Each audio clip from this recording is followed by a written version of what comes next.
Olá pessoal, estamos começando mais um episódio do Granotalks, recebendo mais um especialista nos temas que nós trabalhamos na Granosafe. E o convidado de hoje é Gery Meneghello. Então, Gery, prazer te receber.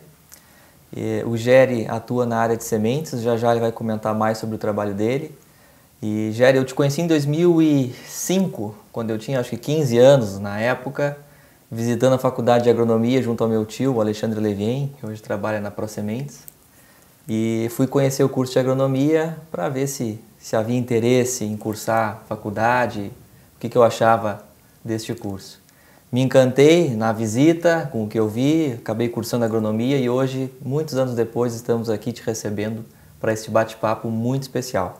O Gery também participou em dezembro passado do Conecta Granosafe, a sua primeira edição, palestrando sobre toda a gestão, operacional em UBS, controle de qualidade de sementes, aquilo que ele trabalha, para os nossos convidados.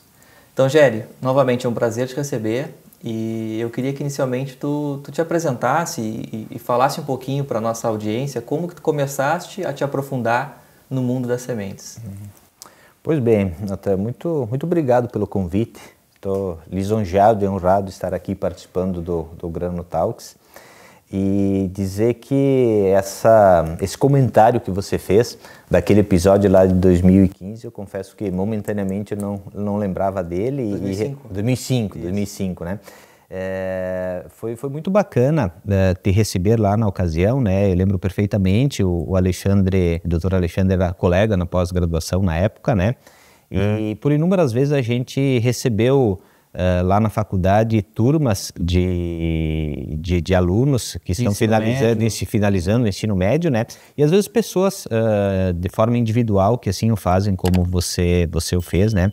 Então, uma alegria muito grande saber que de alguma forma a gente conseguiu mostrar o lado bom, o lado bonito, o lado fascinante da agronomia e te cativar para você cursar agronomia e ser o profissional brilhante que você é hoje, fazendo um trabalho fantástico, tanto em nível de ensino, né, e também com o trabalho feito na Granosafe, né.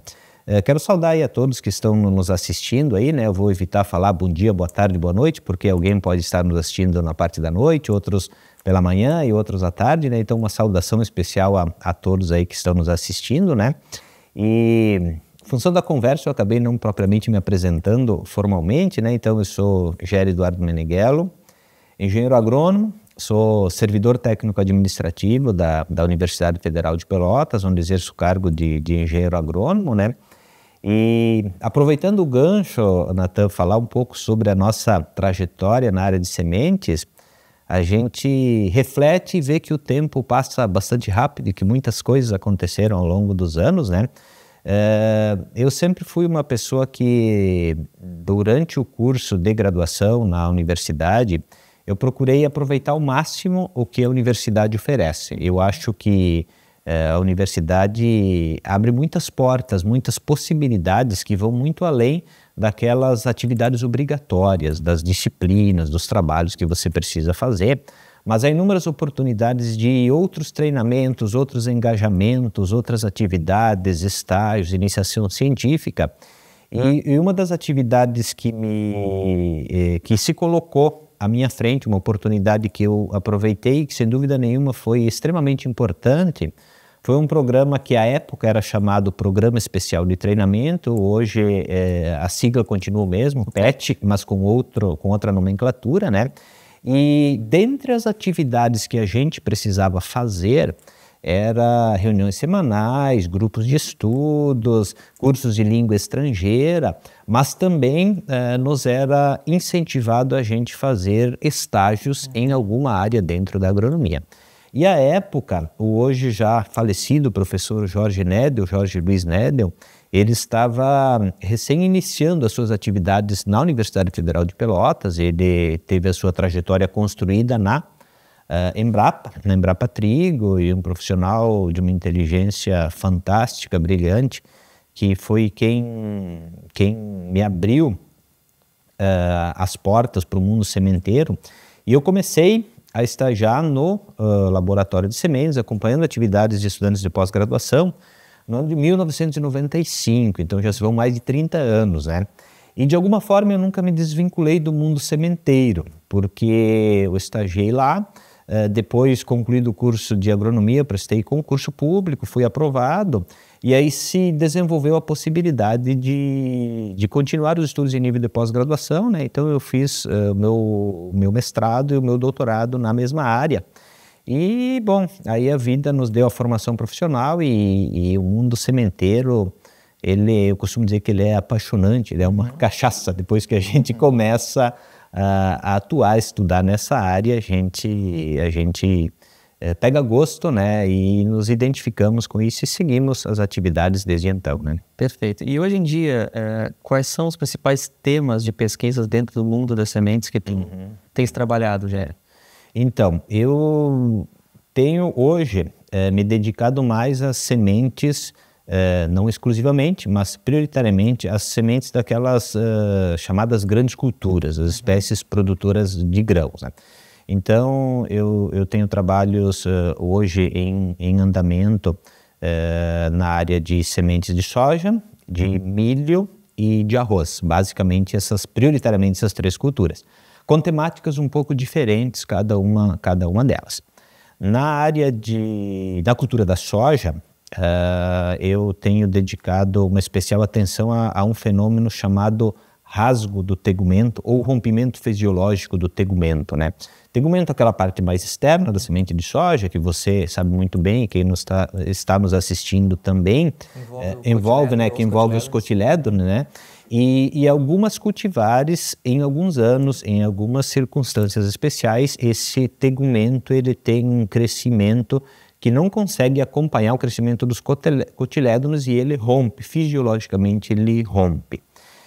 Bom, aí nós estamos estudando, esse é o objeto inclusive o projeto central da minha atual Bolsa de Produtividade em Pesquisa, estudando essa temática, que assim, o nome, digamos, formal do projeto de pesquisa é rasgo ou rompimento fisiológico do tegumento, causas e consequências. O que causaria isso e quais as consequências que estão sendo feitas, que esse rasgo poderia causar.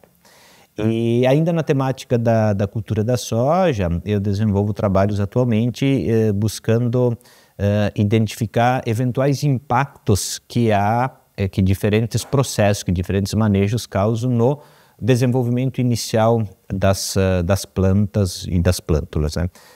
O que um eventual tratamento químico vai propiciar de aspectos positivos e eventuais aspectos negativos no estabelecimento de uma cultura.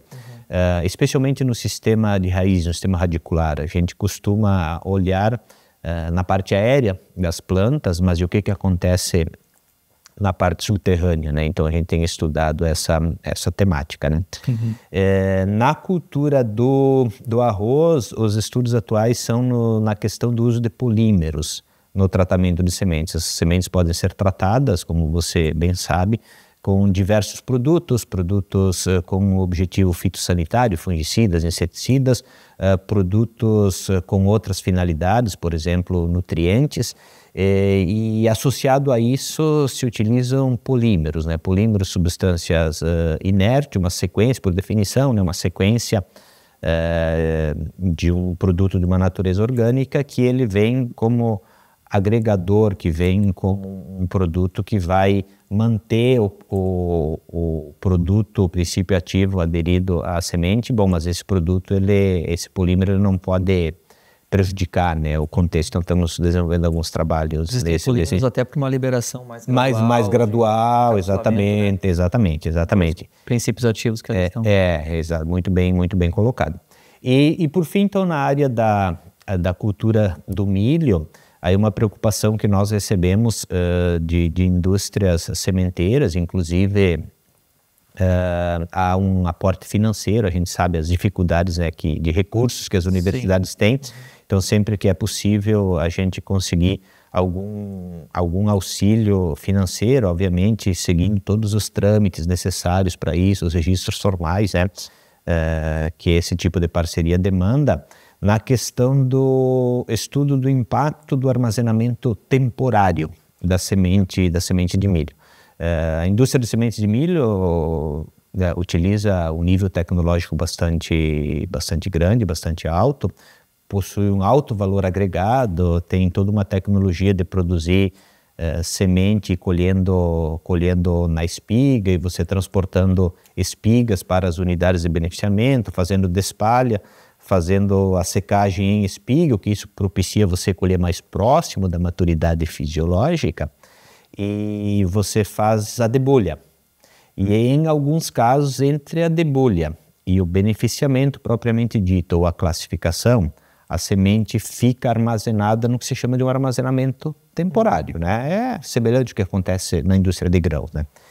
E após o beneficiamento definitivo, quando a semente vai para o armazenamento definitivo, as condições de armazenamento nessa situação, na indústria sementeira de milho, ela com um controle das condições ambientais muito rígido, feito de uma forma com que você crie condições para preservar ao máximo a qualidade das sementes. Vamos a um período de armazenamento temporário. E esse armazenamento temporário não propriamente há um controle dessas condições.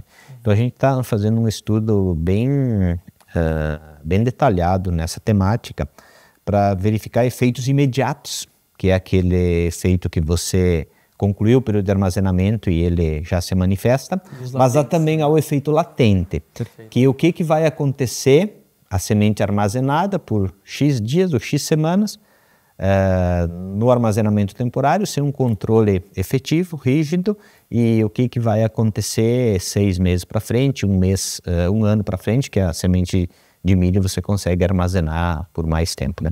Então essas são as principais linhas de trabalho, as nossas principais atuações atualmente em termos de pesquisa, né? Muito bem.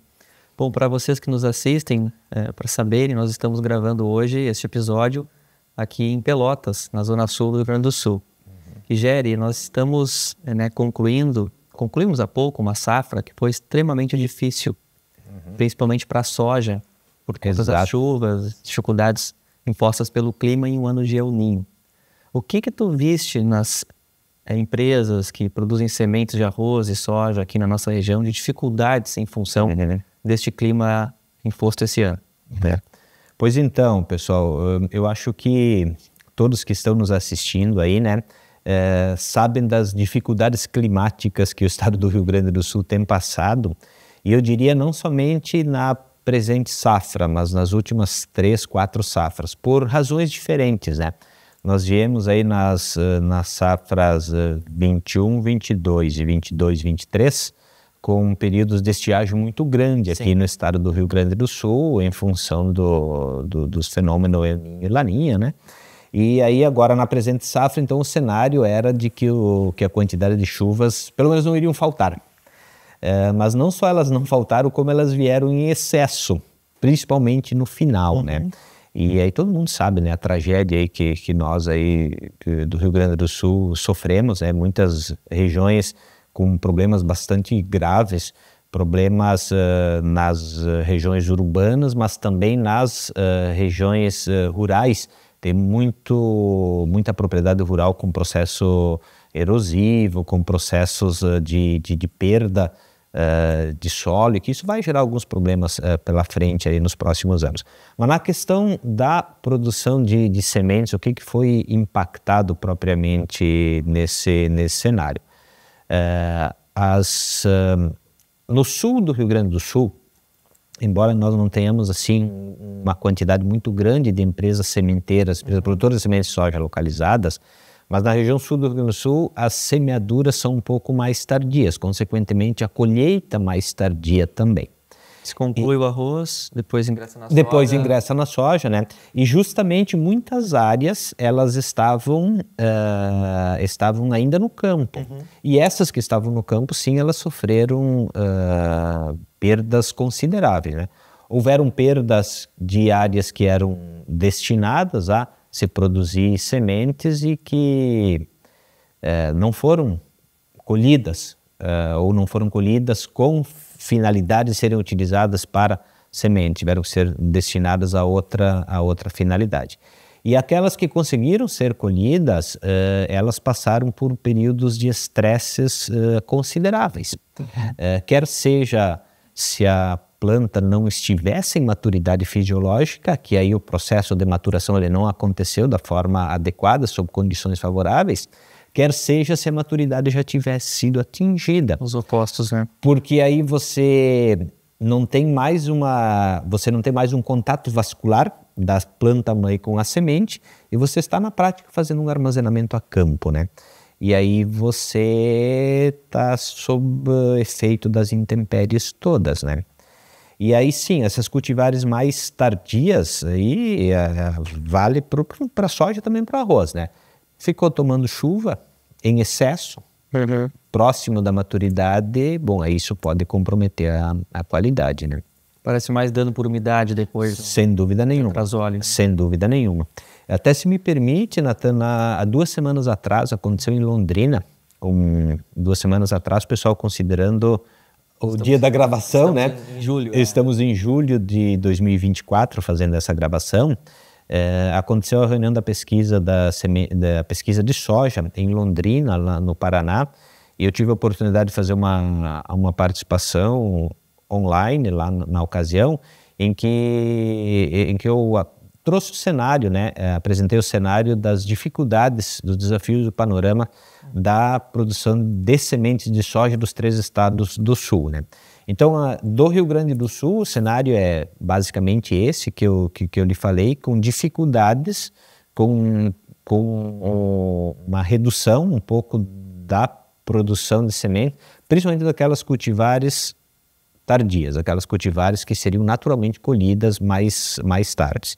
Aí o que isso pode trazer de impacto direto para o agricultor? Eventualmente, em alguma cultivar específica, pode ser necessário fazer um reposicionamento e ter que escolher uma outra cultivar, eventualmente em alguns casos pontuais.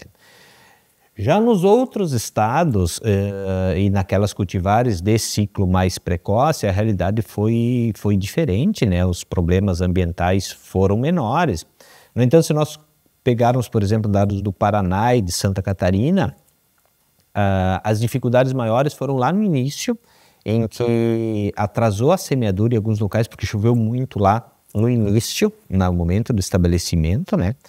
E, em contrapartida, na sequência, várias regiões produtoras de sementes relataram verões com temperaturas muito quentes. E aí isso causou alguns problemas principalmente retenção de haste verde, né? Porque o processo de maturação ele acontecia de uma forma bastante acelerada, né? E a haste não estava totalmente seca, né? Isso gerava dificuldade no momento da colheita e tal. Enfim, é um ano, assim, bastante desafiador, né? E se me permite, Nathan, eu queria trazer um outro aspecto nessa temática focado novamente em soja, que algumas cultivares são bastante produtivas e, obviamente, não é a genética não permite ser bom em tudo. Então, às vezes você tem um potencial produtivo bastante grande, mas a sensibilidade no ponto de vista de preservação da qualidade, ela é inversamente proporcional, ou seja, não é em todos os casos. Em alguns casos, algumas cultivares que estão sendo muito utilizadas, muito cultivadas nos últimos anos, muito produtivas, como se diz na linguagem agrícola, tem teto produtivo, tem caixa, mas há dificuldade na produção de sementes. Aí você tem que fazer alguns ajustes finos no processo, você tem que ser profissional na execução do processo produtivo de sementes, né? Cuidados em todos os sentidos. Né? Muito bem. Jair, pegando esses 3 danos, né, clássicos, dano mecânico, dano por percevejo e o dano por umidade. Dicas que tu darias assim, aos produtores de semente, aqueles que estão nos assistindo, para tomar cuidados e minimizar esses 3 problemas? No caso da soja, né? Muito bem. Soja. Vamos lá. Pegando o dano por umidade, bom, primeiro, eu entendo que para a gente produzir sementes de qualquer cultura de qualidade com quantidade, a gente precisa trabalhar com um tripé. Qual é que é esse tripé, Natan e pessoal que nos assiste? Condições favoráveis de campo, eu tenho que ter o manejo agronômico muito bem ajustado, região com características favoráveis para se produzir sementes, esse é um tripé, é um eixo. Eu preciso ter uma adequada infraestrutura física, uma unidade ou uma indústria de beneficiamento compatível com o volume de produção que eu desejo produzir, com as máquinas e os equipamentos necessários condizentes com a cultura que eu vou trabalhar. E eu com uma capacidade de secagem instalada, fluxo operacional compatível. E por fim, uma equipe que faça esses outros 2 pés do tripé funcionar, uma equipe qualificada e comprometida. Eu preciso desse tripé. No caso, voltando à tua pergunta, no caso dos danos, ou quando eu tenho dano por umidade, eu não tenho como controlar as condições de precipitação. O que eu consigo fazer de antemão? Eu consigo ajustar a minha época de semeadura para que coincida com uma época de menor probabilidade de chuva, mas é probabilidade, não tenho garantia que essa chuva não vá ocorrer. Entendo a ocorrência de chuva, eu consigo minimizar se eu tiver uma estrutura de secagem compatível. Então, o que eu consigo? Tão logo estiver numa maturidade fisiológica e uma umidade tal que permita a colheita mecânica, eu trago para dentro da minha unidade, eu faço o processo de secagem, então eu consegui diminuir o potencial efeito do dano mecânico ou do dano por umidade. Consegues liberar moega rápido? Liberar moega rápida, trazer as cargas dos talhões e não atrapalhar o fluxo operacional. Que exatamente a gente trabalha assim, muito voltado para unidades armazenadoras de grãos, Géry. Sem dúvida é o gargalo. É o gargalo, assim, é o gargalo. Fluxo operacional. É o gargalo, é o fluxo operacional. Para décadas atrás. Exatamente. Uma produtividade que aumentou muito. Exatamente. Que colhem cada vez maiores volumes e mais rápido, né? A capacidade de secagem, a capacidade de colheita geralmente é maior do que a capacidade de recebimento. O número de cultivares disponíveis hoje ele é muito grande. Você gasta um tempo quando você está trabalhando com uma cultivar, você limpar toda a linha de beneficiamento, a moega de recebimento e todo o fluxo adicional. Silos. Você demanda um tempo para isso. Então, isso aí são realmente, como você falou, gargalos, né? Então, tem que haver um equilíbrio entre o volume de produção e a sua infraestrutura física. Por isso que eu falei do tripé para deixar a resposta assim mais detalhada, né? Bom, os outros 2 danos que você falou, a questão do dano mecânico, a danificação mecânica ela pode acontecer já na colheita, pela máquina colhedora, mas ela também pode acontecer no transporte e ela pode acontecer nas máquinas e equipamentos subsequentes que tem. Os elevadores, por exemplo, são potenciais locais de criação, de geração de danificação mecânica, os próprios secadores, dependendo do modelo, né? Então você precisa uma correta regulagem, uma correta operação de todos esses equipamentos, inclusive das colhedoras. Existem colhedoras e colhedoras, máquinas, modelos diferentes, umas mais adequadas do que outras, né? E também existe a questão dos operadores, né? Na verdade, assim, são basicamente, eu diria, 6, não sei se eu vou lembrar todos, 6 entes, 6 M's que estão incluídos na colheita, que são geradores de dano mecânico. É o método de colheita, é o momento da colheita, é a máquina, é a cultura e o operador. Assim, são 6 M's que a gente preconiza aí, que eles precisam estar muito bem ajustados para você diminuir a questão de danificação mecânica. Porque se a danificação mecânica, pessoal, ela pode ser medida. O que é uma danificação mecânica? Você causou um impacto na semente que houve um rompimento. No caso da soja, um rompimento do tegumento. No caso do arroz, também tem a trinca lá dentro da palha e lema. No endosperma também pode haver um trincamento. Mas se em algumas houve esse rompimento, As outras todas, elas sofreram algum impacto no processo de trilha, no processo de debulha, no processo de transporte, e esse impacto, talvez você não enxergue ele direto, mas ele vai ter um impacto possivelmente negativo lá na frente, né? Esse lote possivelmente vai ter um vigor menor do que um lote há uma relação estreita muito grande entre alta incidência de dano mecânico com redução de qualidade fisiológica, uma decrescente muito clara. E por fim você falou a questão do percevejo. Percevejo, sem dúvida nenhuma, é a principal, os percevejos como um todo são a principal praga do ponto de vista da produção de semente de soja, porque o hábito alimentar do percevejo, ele é por punção, por penetração do aparelho sugador. Então, o percevejo não vai adiantar nada para ele perfurar uma bainha de foliar, porque vai passar do outro lado e ele não vai conseguir sugar nada. Então ele tem que penetrar uma estrutura da planta em que tem uma alta concentração de nutrientes. Isso ele vai encontrar na semente em formação, né? Então ele vai penetrar e ele vai sugar. Sugando ele vai deixar uma toxina, tem uma toxina que fica lá e primeiro vai tirar parte dos nutrientes da reserva da semente. Para ser material base para os tecidos novos. E ele vai deixar uma lesão, né? Então, para isso, o que tem que fazer? Tem que fazer monitoramento de campo. Monitoramento preventivo, né? Hoje, as grandes empresas sementeiras trabalham com presença e ausência.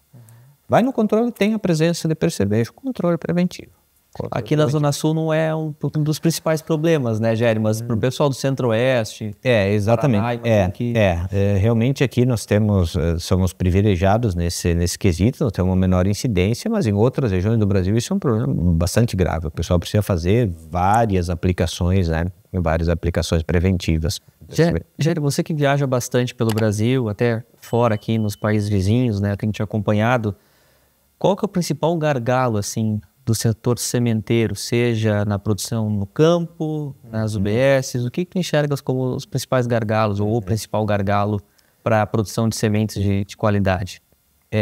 Eu diria assim, eu tenho dificuldade, Natan, em te apontar um único gargalo.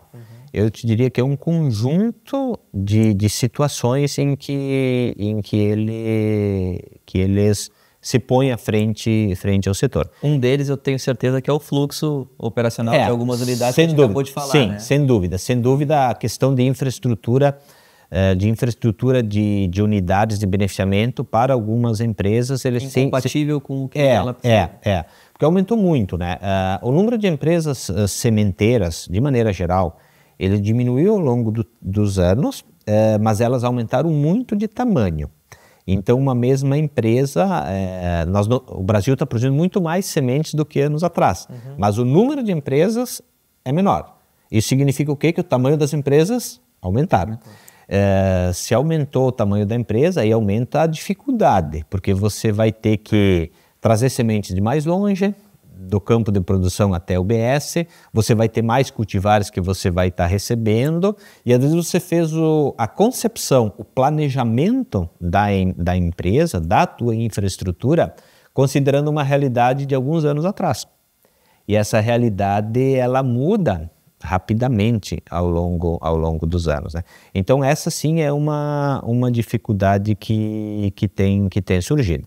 Também nós temos aí algumas dificuldades bióticas de pragas e doenças que elas estão postas à mesa, né? Dificuldades que a gente precisa fazer ajustes finos de processo, fazer um controle fitossanitário bem adequado. E a gente não pode deixar de considerar, Natan, a questão da dificuldade do quesito pessoas.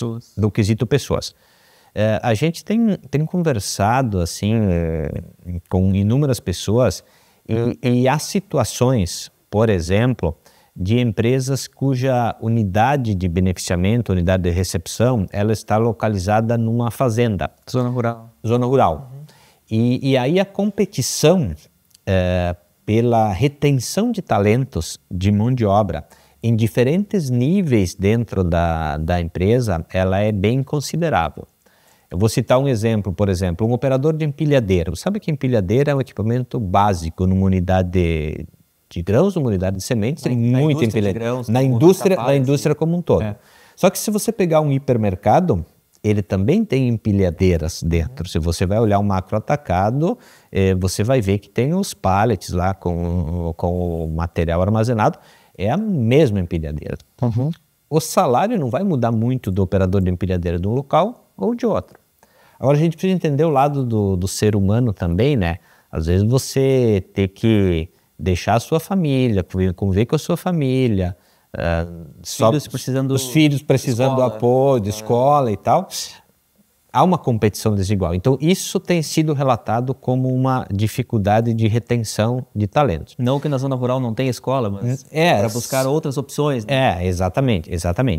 E se não bastasse isso, a gente também tem que considerar que a atividade de produção de sementes, ela é sazonal. Porque você não produz, é diferente de uma indústria,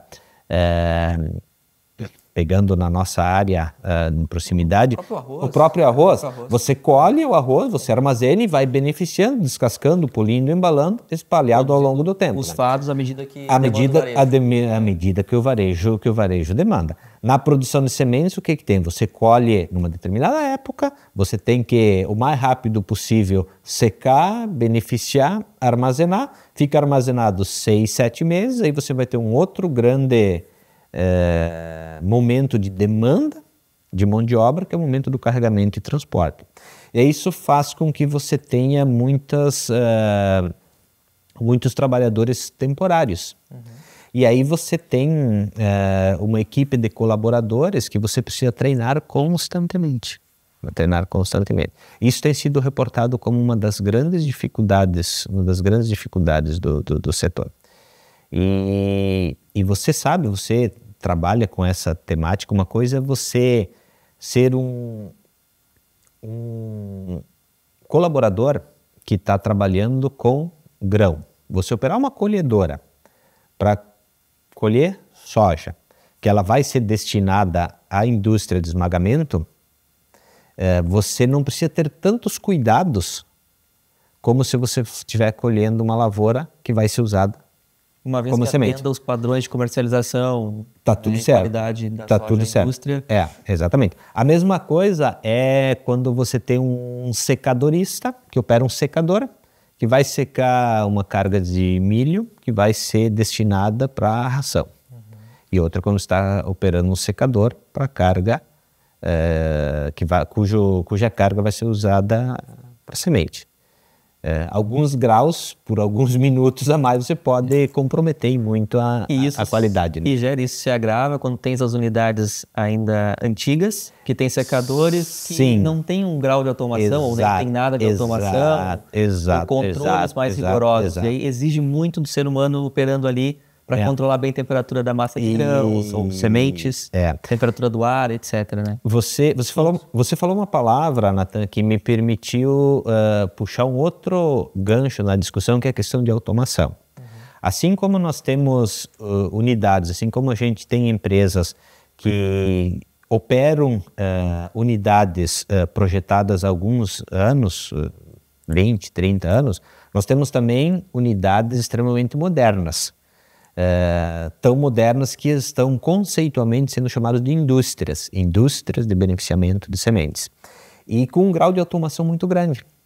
E aí isso é um outro gargalo em termos de pessoas, no meu ponto de vista, que a gente demanda, porque você tem um nível tecnológico embarcado nessas indústrias bastante grande, que você permite, se você quiser, a tecnologia disponível para você regular uma mesa decimétrica à distância, por exemplo, pelo teu celular. Isso é possível se fazer hoje. É possível. É possível você ter uma sala de comando aí que você faz todo o direcionamento de fluxo. Não tem a tecnologia de você direcionar para o silo A ou para o silo B sem ter que ir lá e puxar uma cordinha ou um cabo de aço para fazer o direcionamento, né? Sim. E aí é necessário um profissional que ele tenha o conhecimento técnico, eu diria computacional, de automação em si, mas que ele também tenha um mínimo de conhecimento do que ele está operando. Se você tem a cultivar A e a cultivar B, o misturar não pode, mas é tudo soja. Não é tudo soja. Uma é cultivar, outra cultivar. Então, às vezes, um simples direcionamento errado para o fluxo, você pode comprometer, imagine um ciclo inteiro misturando. É um clique no mouse, exatamente. Sistema de automação e pode acontecer. Vai para outro fluxo. Vai para outro fluxo, erros bastante graves. Exatamente. Entendi. É exatamente isso. Géry, e para aquele produtor que está pensando em produzir sementes, produtor de grãos que quer investir em produzir sementes, por onde começar? Que dica que tu deixas aqui para nossa audiência? Existia um profissional que ele era muito requisitado e infelizmente também já é falecido, que é o nosso saudoso Dirceu Garcem, que ele dizia uma frase que eu repito inúmeras vezes: a gente precisa fazer o básico bem feito. Básico bem feito. Então, produzir sementes, ela guarda um grau de complexidade maior do que se possa imaginar. E tanto isso é importante que existe, todo um arcabouço legal que normatiza o processo de produção de sementes, né? Então, eu sou um defensor de que vivemos um Estado democrático de direito, que as coisas precisam ser feitas respeitando a legislação vigente, né? Então, o primeiro passo é respeitar a questão da legislação. Implica em você ter um credenciamento no Renascem, de ter um responsável técnico, engenheiro agrônomo, pela sua produção. E depois, aí aquele tripé que eu falei alguns minutos atrás, eu volto a falar. Você precisa ter uma infraestrutura de campo, você precisa ter uma infraestrutura de beneficiamento, de recebimento, armazenamento daquele material que você vai produzir, né? E você também... Equipe, né? Você também precisa ter uma equipe que faça acontecer, né? Eu costumo dizer que uma equipe, assim como em qualquer área do saber, ela precisa ter, na minha modesta opinião, ela precisa ter duas grandes características. Uma equipe precisa ser qualificada. O que é uma equipe ser qualificada? É uma equipe que saiba o que tem que fazer e ela precisa ser, além de qualificada, ela precisa ser comprometida. O que é ser comprometida? É fazer o que precisa ser feito no momento adequado. Eu sofro um acidente qualquer, tenho um corte profundo numa perna, num braço. Eu chego num pronto atendimento médico. Eu sou recebido por um médico, ele é qualificado para isso. Mas ele precisa ser comprometido, ou seja, ele precisa fazer a sutura, precisa fazer o procedimento médico naquele momento. Porque a gente não pode não ter uma chance de fazer de novo. Na área de produção de sementes é a mesma coisa. A gente colhe um material supostamente úmido e a gente precisa secá-lo, reduzir a umidade para um patamar aceitável para preservação de qualidade. E existe um tempo, 24 horas, talvez não mais do que isso, para iniciar o processo de secagem. A gente tem que saber isso, mas tem que executar. Tem que executar também, né? Então passa por esses detalhes, né? E no fluxo da UBS ou da IBS, grandes volumes passam a cada hora, né, Géry? Sem dúvida nenhuma. Sem dúvida nenhuma. Controles operacionais muito ajustados, né? Controles desde o recebimento. Eu estou recebendo um material supostamente úmido e sujo porque está com impurezas, e eu vou iniciar um processo de pré-limpeza. Nesse processo de pré-limpeza eu preciso ter controles, porque eu vou ter que retirar a impureza, vou ter que retirar o excesso de umidade, sem causar danos e descartando o mínimo possível de material bom, ou seja, de semente que eu posso utilizar.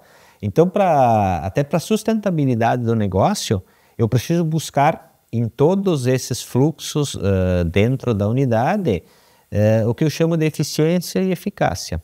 Ou seja, fazer o que precisa ser feito, usando o exemplo do beneficiamento, removendo impurezas, sem descartar semente boa.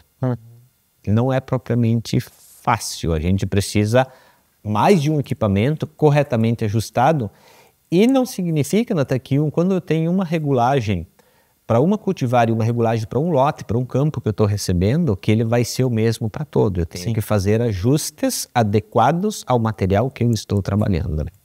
Isso vale para todos os equipamentos, para o triê, no caso para todos os equipamentos, para todas as culturas. Espiral na soja. Sem dúvida, para todos eles. Controle para todos eles. Para todos eles, sem dúvida nenhuma. Géry, nós estamos chegando ao fim desse bate-papo. Poxa, passa rápido, né? Passa rápido. O pessoal que quer daqui a pouco entrar em contato contigo, fazer uma especialização, um mestrado, tu orientas na pós-graduação a nível de mestrado, doutorado e também curso de especialização, né? Sim, eu estou orientando no programa de pós-graduação em Ciência e Tecnologia de Sementes nesses níveis aí que você mencionou.